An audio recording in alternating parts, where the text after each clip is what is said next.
Thursday, December 28th, the Valero Alamo Bowl, which I'm not sure where the Alamo Bowl is going to get future participants since they have a contract with the Pac-12 and the Pac-12 no longer exists next season.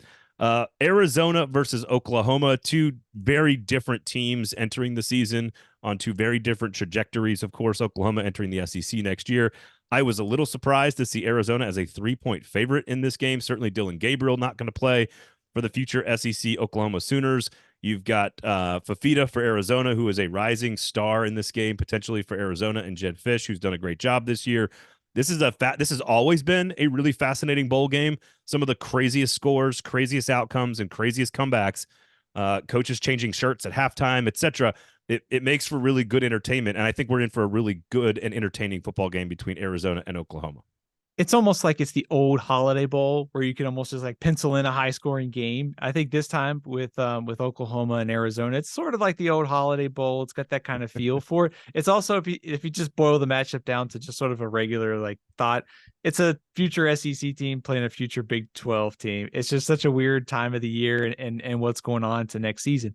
But one of the themes of bowl season, I think, is going to be young players stepping up into the spotlight.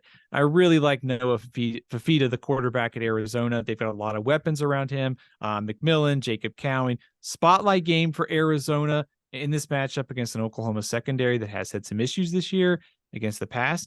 On the other side of things, if you start looking ahead to next year with Dillon Gabriel transferring, Jackson Arnold is the guy for Oklahoma. This is our first chance to kind of see him in extended action. He played some at BYU and he played some other games, but he's getting the start here. He's going to have all that time to prepare. So I'm excited to see how he performs because that will give us a better idea of what to expect out of him next season. Of course, we don't want to read too much into bowl games, but I do think as far as entertainment value goes, I think this one could be one of the more entertaining, like high scoring back and forth games. And I think to your point on the spread, probably Arizona being favored says something about some of the personnel losses that Oklahoma has at this point. Yeah, no question about it. I do think Brent Venables does not want the optics. I know optics can be very overrated, but I don't think Brent Venables wants the optics of coming into the SEC having lost to a Pac-12 team that's going to be a Big 12 team while he's playing his last game in the Big 12, which is, of course, just a wonderful oddity of college football.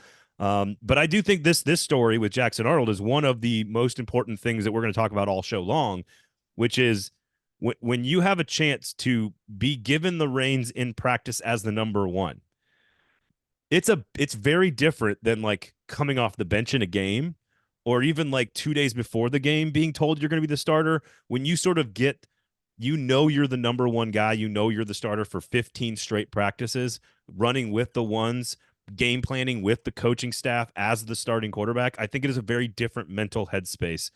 He's a very talented kid. Certainly Dillon Gabriel. We know Oregon's throwing cash around, and that's maybe why Dillon Gabriel is out in Oregon. But at the same time, I think Oklahoma was clearly okay with this because they think Jackson Arnold's the future. So he is by far one of the most intriguing players of the entire bowl season, for me at least.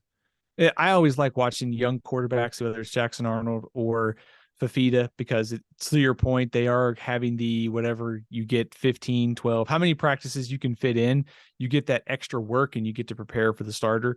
It just gives us kind of a glimpse for next season. So I think the two quarterbacks in this game are where I've got my eyes. And I also just think any kind of skill talent, because I think both these defenses, you look at them statistically, been pretty solid, been a little shaky at times, but I think this could be fairly high scoring in the Alamo Bowl. A lot of intrigue for me in this one. I think I would take Oklahoma plus the points, but that's me doubting Jedd Fisch at my own peril. So is the betting public maybe a little too optimistic on Arizona just because Oklahoma's missing a starting quarterback? Maybe? I think Venables is going to have something for him in the defense in the front seven. So we'll see. I think it's going to be. Yeah.